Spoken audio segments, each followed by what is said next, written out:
In this Beastars video, we're covering 5 topics. 1. How many diets are there in the Beastars world? 2. How does the Beastars diet work? 3. Is the Beastars diet ethical? 4.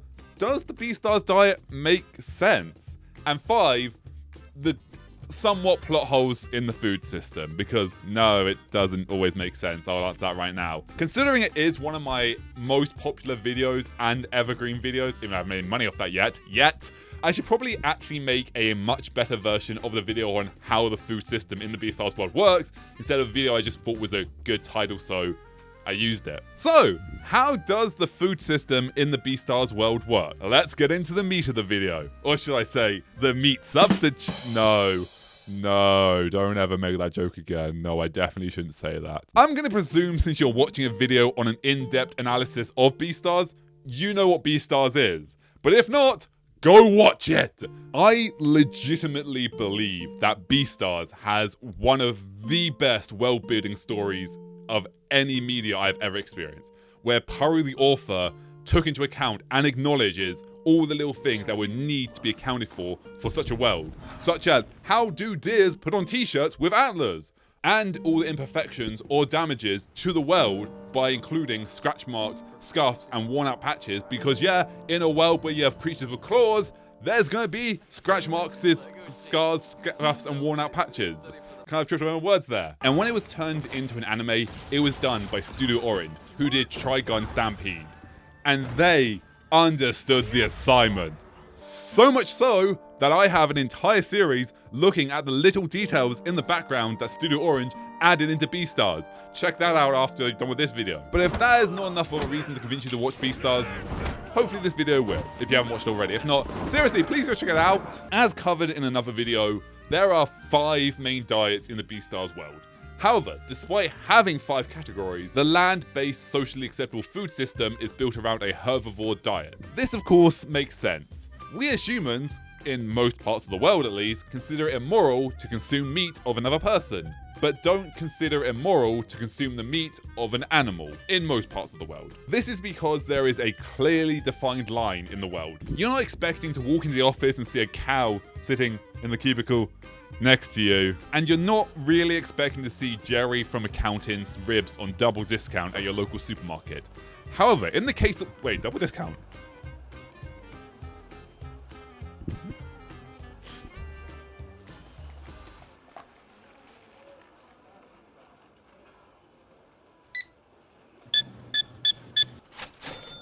However, in the case of Beastars, the meat of an animal is the meat of another person. But unlike carnivores of Beastars, we as humans are omnivores and can survive as herbivores. So why do we eat meat? Meat is rich in many nutrients that we as humans need, the most important ones being iron and protein, which while obtainable from plant-based products is far higher gram for gram in meat products. While we do enjoy meat, outside of extreme examples or addictive personalities, there is nothing in our DNA that makes us evolutionary or primordially crave meat. Carnivores, on the other hand, do. Meat to them is most likely akin to your favorite childhood nostalgic feel-good meal, topped with a nice little sprinkle of cocaine. I bet you're salivating just thinking about that meal right now. Because of this, in the Beastars world, cafeterias and menus need to account and create a menu that is high in protein and iron for carnivores while also containing no meat. But how do they do that? Well, there is the obvious answer. Let's first talk about the actions they can do within the hand of the law. The first way carnivores can get their iron and protein is by eating animal products such as eggs from chickens or dairy products from cows. This is where it gets interesting though. While we all probably drank breast milk as an infant, as an adult, asking for a glass of breast milk is, well, if 2 consenting adults want to engage in such activities, sure, I'm happy for them, but I don't need to know about that. And if you did ask for a glass of breast milk in a local establishment and they provided it, it's going to tell you a lot about that establishment. I think I'm good. I'm just going to go to the chippy around the corner and get, you know, chips. I'm good. The food's already half cooked. Don't worry. I'll pay for it. I'm good. I got ribs anyway. However, we have no problem with getting a glass of breast milk from cows, goats, sheep, and various other mammals because there is a level of separation. Animal, human. But what happens when the animal is the human? Man, that milkshake was delicious. You do realize that milk came from Sheila from Class 3's tits, right? Oh. So it's organic. Wait, does the Beastars world even have organic? Isn't everything organic then? Wait, what is organic? What classifies as organic? I need to make a video on that. So this is very old. I really should have binned it a few days ago. But I guess in a world where there is no divide between human and animal, to an extent, it's more normalized. Of course, this is something that began in the peaceful time before the carnivores and has survived all the way through to the modern day. So no one would consider it weird because it's a staple of society, and an unknown amount of generations have accepted it, making it perfectly acceptable in the modern day. We don't consider it weird to consume or do all the weird things that we do in our society because we were raised to consider such things as normal. Because actually think about what cheese is. It is milk that has, to some degree, become moldy. And we pay money for that. We pay a lot of money for that. But the one time I try and sell you Jerry's Jamaican rib sandwich with Jerry's ribs in it with moldy bread, suddenly that gets my deli shut down. Suddenly that's not acceptable. All over one sandwich that was only slightly moldy. I mean, it may have also had something to do with the fact that I was using Jerry's ribs, but it may have also been just the one hypocritical sandwich. There's a place down the road that does cheese every day, and they don't get shut down. In fact, they're doing great now that I've shut down. I think they're in cahoots. I think this is a conspiracy. I think it's goddamn cheese man down the road who's got me shut down. It's a fucking conspiracy. The same is true of Beastars. Not that it's a conspiracy. That bit kind of was a bit ad-libbed. The same is true of Beastars in if something is done enough, it becomes normalized. Because, yeah, seriously, think about, like, okay, I'm going to pause my skip it, SG, just because, let's just talk about this for a second. How weird is the internet? Like, right now, you are watching someone who, in this moment, I am talking to myself to a camera. I'm talking to myself in a room with no one else here. I'm crazy. This sounds crazy. I look crazy, and you're watching someone from another way, halfway across the world, maybe all the way around the world, maybe your next door neighbor. I don't know. Is my neighbor watching this? Are you watching my videos? Say hi if you are. Actually, don't leave. Do not dox me. Do not dox me. But yeah, the internet's weird. But we consider so much things so normal nowadays that it's like, not going to question that. And it's weird. It's weird, man. The same is true of Beastars. It is considered completely socially acceptable to tell someone that your day job is being milked 5 days a week, or that you're an egg layer.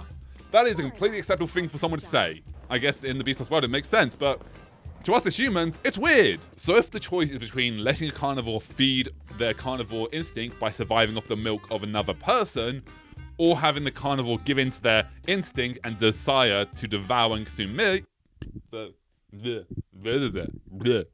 am I getting so much trouble with this line? So if the choice... Let's try that again, shall we? Yeah, let's try that again, indeed, sure, whatever. So if the choice is between letting a carnivore feed their carnivore instinct by surviving off milk of another person, or having a carnivore give in to their instinct and decide to devour and consume meat, the best answer is to allow the carnivore to drink the milk. Plus, as I said, they've been drinking milk and eating eggs for so many generations, they've evolutionarily changed. That's how long they've been doing it. Milk is somewhat understandable. Everyone drank breast milk as a child, probably. Most mammals secrete some form of milk for their newborns, so drinking the milk from another animal is... I can see the connection. Eggs, on the other hand, this is where it gets weird. Or weirder, rather. Within the world of Beastars, chickens can sell the eggs they lay to shops for food-related products. As we've just covered, even though this is weird to us as humans, we used to believe that ritualistic sacrifice would make it rain. So, who are we to judge? But it does raise 3 questions. The first question is, what about other birds? Chickens are, of course, the most prolific egg layers, laying, on average, 1 to 2 eggs a day. However, within the series, we also see eagles, ostriches, parrots, pigeons, and a pheasant, who also lay eggs. However, interestingly enough, as far as I can tell, we never see a duck or a penguin in the entire series. I wonder why that is. I think it'd be great to see a penguin, duck, human. Okay, so this isn't strictly true. We never actually definitively see a duck. However, in Volume 4, Chapter 29, there is mention of a duck corpse. And in the same chapter, in the train station, there are these two birds that may or may not be ducks. If we have a world where chicken eggs are fine to eat, what about other eggs? My subjective belief is yes, all bird eggs are legally fine to sell. However, due to the fact that many birds only lay eggs during the mating season, such eggs would be considered a delicacy that only the rich could afford or the rich indulge in. But isn't that still weird? Well, maybe. But who am I to say what is weird? As I mentioned a moment ago, if an act we consider weird is what an entire society is raised on as normal, passing that ideology on to each new generation, then no one would consider it weird because, yeah, we do a lot of weird stuff. If an alien species were to come down to observe humanity for a weekend, how many actions do you think they would consider batshit crazy that we consider normal? Seriously, think about it. Yes, on the weekends, humans will engage in an activity within the span of a few hours. I don't want to give them a nerdy voice. Yeah, I'm a nerdy alien. We're in a try that bit again, shall I? On the weekend, humans will engage in an activity where within a span of a few hours, they will go out to an establishment and spend large sums of the amount of money they have accumulated over the last 5 days to actively and knowingly poison themselves, often taking breaks to go outside and inhale another poisonous vapor they also know is poisonous, with many of them leaving the establishment with another human who they have never met before that night and who has also actively chose to poison themselves to attempt to reproduce, and the next morning leave each other to never interact again, only for both of them to do the same ritualist activities the next weekend with other humans. This is how humans act. Yeah, we're weird. Clubbing is weird, man. And yet we consider it so normalised. One night stands, normalised. Going out getting drunk, normalised. Poisoning yourself with smoke, normalised. Doing dumb things, normalised because it's part of our society. How have humans lasted this long, man? Alternatively, it could be that in the Beastars world, they are aware of how weird it is to eat chicken eggs, but don't acknowledge it. Just like the fact that we know where all our clothes are coming from. The clothes you're wearing right now, the shoes, the t-shirt, the trousers, whatever you're wearing, you know where that came from, right? You know the unethical standards that they were made by. But we still engage in it because it is a foundational brick of our society that if we were to remove it, society would crumble. And that is depressing as hell, but that is what our modern society is built on. We acknowledge it, but we're not going to do anything about it. We try and do something about it, but society, man. It's crazy. In the case of Beastars, to remove eggs from the diet would, 1, lead to the waste of the eggs that will be produced regardless, and 2, lessen the amount carnivores' instinctual hunger is satisfied, leading to the possible increase in devourings. So it makes sense to eat eggs. Still weird though, but hey, so is jelly and we eat that. It's melted down pig's bones. That's what gelatin is. It's the parts of the pigs we didn't want, we melted them down and we're like, feed these to our kids. That's weird, man. It's weird. Question 2. What about carnivorous birds? How do they feel about eating egg products? Within the real world, there are many examples of other birds eating the eggs of others. So if we were to transfer that over to the world of Beastars, the simple answer is they wouldn't feel conflicted. But this is Danny Danime Overthinks Anime. We don't just want the simple answer. We want the Overthinker's answer. In the Beastars, birds are fully sentient creatures who have the capacity to not only ruminate on their actions, but also feel guilty about their actions, as we see in Season 1, where Alba is unable to go through with eating meat. I couldn't actually bring myself to eat that old man's finger. When I thought about the president, Louis, and all the herbivore friends that I have, I just started feeling nauseous. And while eggs aren't meat, they are also what all birds came from. I think answering this question is a difficult one because it's not black and white. Once again, we have the distinction between humans and animal. If I were to ask you, are you conflicted about eating a chicken's egg? The vast majority of people would say no. However, if I were to ask you if you would feel conflicted about eating a human's unfertilized egg, well, the answer hopefully would be yes. But if the answer is no, you live your life. But the only difference between chicken and egg and human and egg is it's human egg. But we all start out the same thing as data in that egg. Please don't ever say you've wanted to eat an egg. A human egg, rather, because, yeah, gross. I'm often not very judgy, but that I have to draw the line on. That's just, no. But in the world of Beastars, birds don't have the divide. Chickens are just as human as them. Even if it is from a different branch of birds, all birds started life as an egg. So if other bird eggs are legal to consume in the Beastars world, would a falcon have an ethical conflict around eating a falcon egg? And the same for any other bird in the series when faced with eating an egg of their own species. Are there laws in place to make sure that birds aren't allowed to eat the eggs of their own species? If so, how would this be enforced? And if so, is there an ethical quandary here? And if so, would they feel bad about it? And the final question, what about other eggs, such as non-bird eggs?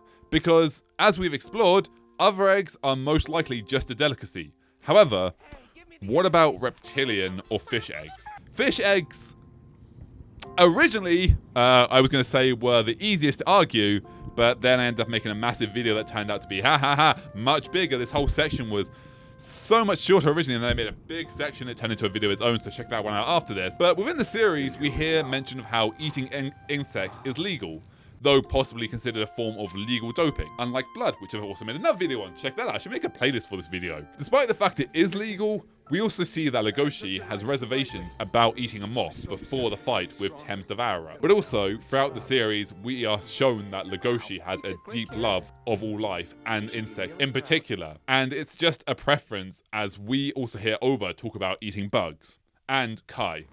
It's been a little while for me. I'll go. I had some bee larvae yesterday. Ref, he ate bugs. That's like doping.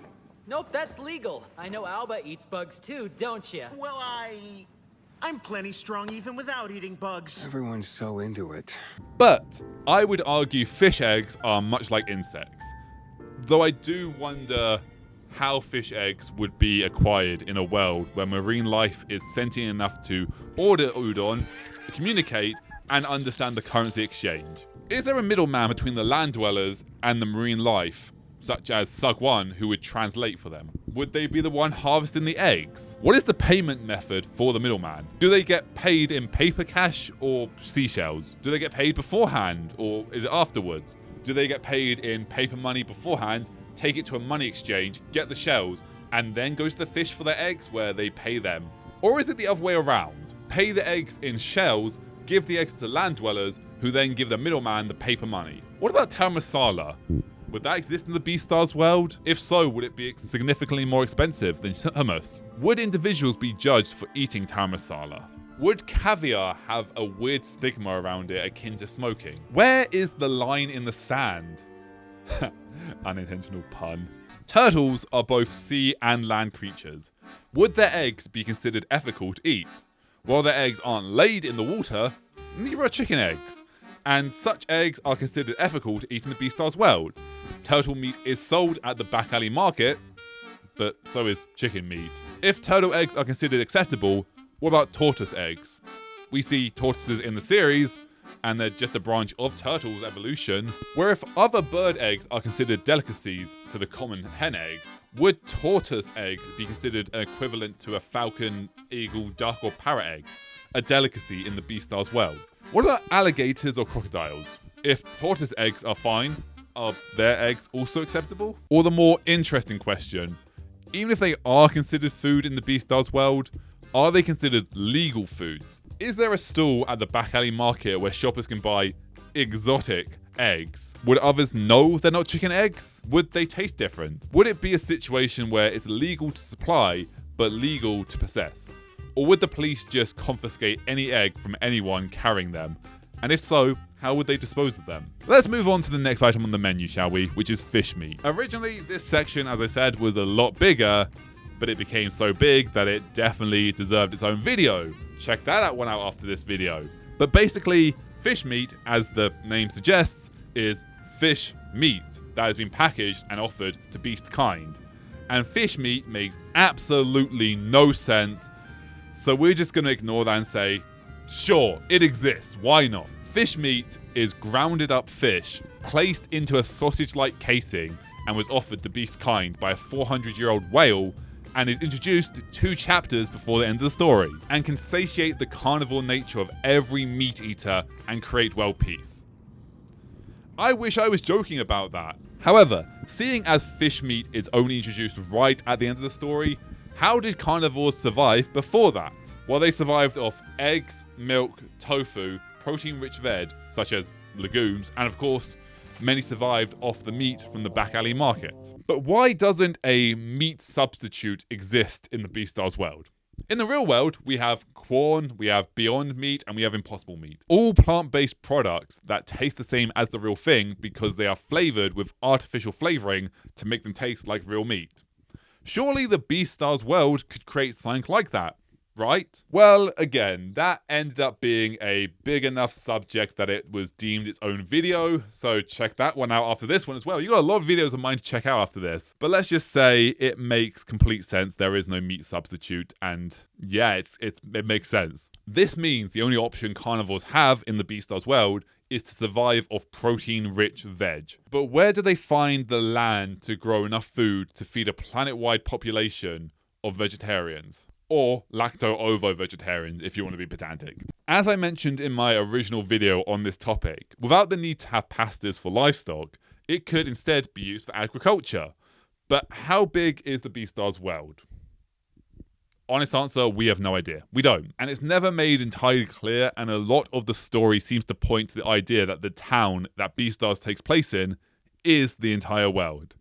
So Beastars is a flat world confirmed. And who's to even say Beastars world has the same geography as ours? Who knows how big the planet is? Who knows how small it is? How much of the planet is taken up by the ocean? Maybe there is enough fish meat to feed the entire world. Who knows? But provided it is the same geography as our world, the agricultural land is between 44 to 50% of the habitable land on Earth, with 80% of that being used for livestock and only 20% being used for crops, or 8.8 to 10% of the total world's habitable land. Without the need for pastures for livestock, as the livestock are the humans of the world, that 8.8 to 10% that is used for crops gets bumped all the way up to the full 44 to 50%. Or 5 times the amount of cropland needed to feed 8 billion people. So even though the entire world is lacto-ovo-vegetarian, the supply-demand can easily meet the equivalent of 40 billion people. Right? Debatable. While we do have enough veg to feed the human population, we as humans can ethically and openly consume meat, which often makes up a large percentage of many diets. So would 5 times the amount of veg be enough to balance out the amount of meat beasts eat? Who knows? Maybe someone out there is smart enough to figure out the calculations, but I am not. But seeing as Beastars has never had a food shortage arc where carnivores considered giving into their desires and consuming meat to fend off starvation, I would say there is comfortably enough farmland to feed whatever the population of Beastars is. And as I said earlier, I did originally plan to cover 2 other topics in this video, but they ended up being way too big of a subject and deserve their own videos. So check out my video on why a meat substitute would be the worst thing for the Beastars world, or why fish meat makes absolutely no sense.